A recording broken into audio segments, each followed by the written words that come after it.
warahmatullahi wabarakatuh. Perkenalkan, nama saya Nur Aulia Febrianti dengan NIM 165. Di sini saya akan menjelaskan tentang pendidikan kesehatan terkait nutrisi pada poskemoterapi.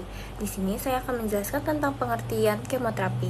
Kemoterapi adalah metode pengobatan kanker yang menggunakan obat-obatan khusus untuk membunuh, menghambat pertumbuhan, atau mencegah penyebaran sel kanker di dalam tubuh. Kemoterapi dapat diberikan melalui infus, obat minum, maupun metode lainnya sesuai dengan jenis kanker dan kondisi pasien. Tujuan utama kemoterapi adalah untuk menghilangkan sel kanker, mengurangi ukuran tumor, mencegah penyebaran kanker, serta membantu mengurangi gejala yang dialami oleh pasien. Yang kedua, yaitu pentingnya pemenuhan nutrisi pada pasien poskemoterapi. Pasien yang telah menjalani kemoterapi sering mengalami perubahan fisik yang mempengaruhi pola makan, seperti mual, muntah, hilangnya nafsu makan, perubahan rasa makanan, dan penurunan berat badan. Kondisi tersebut dapat menyebabkan tubuh kekurangan energi dan zat gizi yang dibutuhkan untuk proses penyembuhan.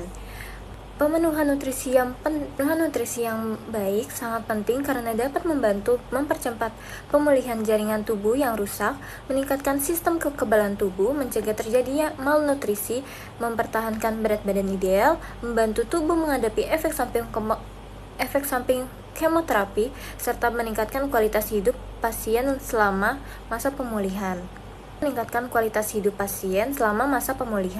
Yang ketiga, yaitu ada efek samping kemoterapi yang dapat mempengaruhi asupan nutrisi.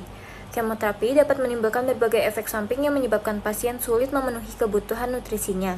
Beberapa efek samping yang paling sering terjadi yaitu ada mual dan muntah, hilangnya nafsu makan, perubahan rasa dan penciuman, mulut kering, sariawan atau mukositis, diare, konstipasi atau sembelit, mudah lelah, penurunan berat badan, kesulitan menelan. Efek samping tersebut dapat menyebabkan pasien makan dalam jumlah yang lebih sedikit, sehingga beresiko mengalami kekurangan nutrisi apabila tidak ditangani dengan baik. Yang keempat, ada tujuan terapi nutrisi pada pasien kemoterapi. Terapi nutrisi diberikan untuk membantu memenuhi kebutuhan energi dan zat gizi pada pasien selama proses pengobatan dan pemulihan. Selain itu, terapi nutrisi bertujuan untuk mempertahankan atau meningkatkan status gizi pasien, mencegah kehilangan massa otot, mengurangi risiko komplikasi akibat malnutrisi, mempercepat proses penyembuhan, meningkatkan toleransi terhadap terapi kanker, serta meningkatkan kualitas hidup pasien secara keseluruhan. Yang kelima, manajemen nutrisi berdasarkan efek samping kemoterapi. Untuk mengatasi berbagai efek samping kemoterapi, diperlukan pengaturan pola makan yang tepat. Ada mual dan muntah. Pasien dianjurkan makan dalam porsi kecil tetapi sering, menghindari makanan berlemak dan berminyak, mengonsumsi makanan kering seperti biskuit, serta minum sedikit demi sedikit, namun sering. Yang kedua, yaitu ada nafsu makan menurun. Pasien sebaiknya makan setiap 2-3 jam sekali, memilih makanan tinggi kalori dan protein, serta menyajikan makanan dengan tampilan yang menarik agar lebih menggugah selera pasien.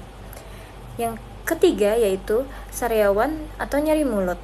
Pilihan makanan bertekstur lunak. Yang ketiga, yaitu sariawan atau nyeri mulut.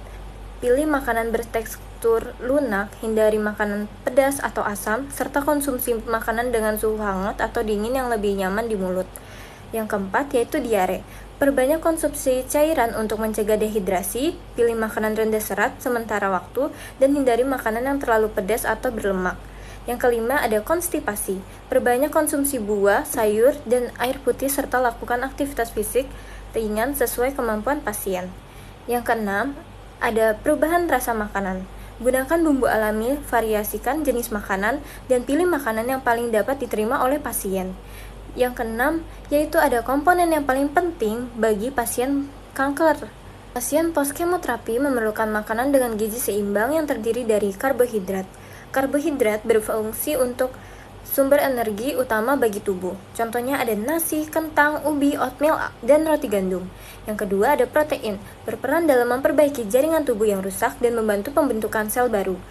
Sumber protein meliputi ikan, ayam, telur, daging tanpa lemak, tahu tempe, dan susu tinggi protein. Yang ketiga yaitu ada lemak sehat. Lemak sehat dapat menjadi sumber energi tambahan dan membantu penyerapan vitamin tertentu. Contohnya seperti alpukat, minyak zaitun, kacang-kacangan, dan ikan laut. Yang keempat yaitu ada vitamin dan mineral. Vitamin serta mineral membantu menjaga daya tahan tubuh dan mendukung proses penyembuhan sumbernya antara lain sayuran hijau, wortel, brokoli, jeruk, pepaya, dan pisang. Yang terakhir yaitu ada cairan. Cairan sangat penting untuk mencegah dehidrasi dan menjaga fungsi tubuh tetap optimal. Sumber cairan dapat berupa air putih, sup, maupun jus buah rendah gula. Yang ketujuh ada cara memilih, mengolah, dan menyajikan makanan. Dalam pemenuhan nutrisi pada pasien kanker, kebersihan dan keamanan makanan harus menjadi perhatian utama. Pilih bahan makanan yang segar, tidak kadaluarsa, dan memiliki kualitas yang baik. Saat mengolah makanan, diharuskan untuk cuci tangan dan cuci bahan makanan sehingga bersih, masak makanan sampai matang sempurna, serta hindari penggunaan minyak goreng secara berulang kali. Makanan sebaiknya disajikan dalam porsi kecil tetapi sering, menggunakan wadah yang bersih, memiliki variasi makanan dan bentuk yang menarik, serta disajikan pada suhu yang nyaman. Hindari makanan dengan aroma terlalu kuat karena dapat memicu rasa mual pada pasien. Yang kedelapan, ada contoh menu sehari untuk pasien poskemoterapi. Contoh menu yang dapat diberikan kepada pasien poskemoterapi antara lain yaitu untuk pagi atau sarapan bisa diberikan oatmeal, telur rebus, pisang, susu tinggi protein. Untuk selingan pagi bisa diberikan puding, susu, jus alpukat. Untuk siang bisa diberikan nasi, ikan kukus, sup wortel, dan kentang, serta buahnya pepaya. Untuk selingan sore bisa diberikan biskuit gandum dan yogurt. Untuk malam bisa diberikan nasi tim, ayam rebus atau kukus, tumis brokoli, jeruk manis. Dan untuk sebelum tidur bisa diberikan susu tinggi protein hangat. Untuk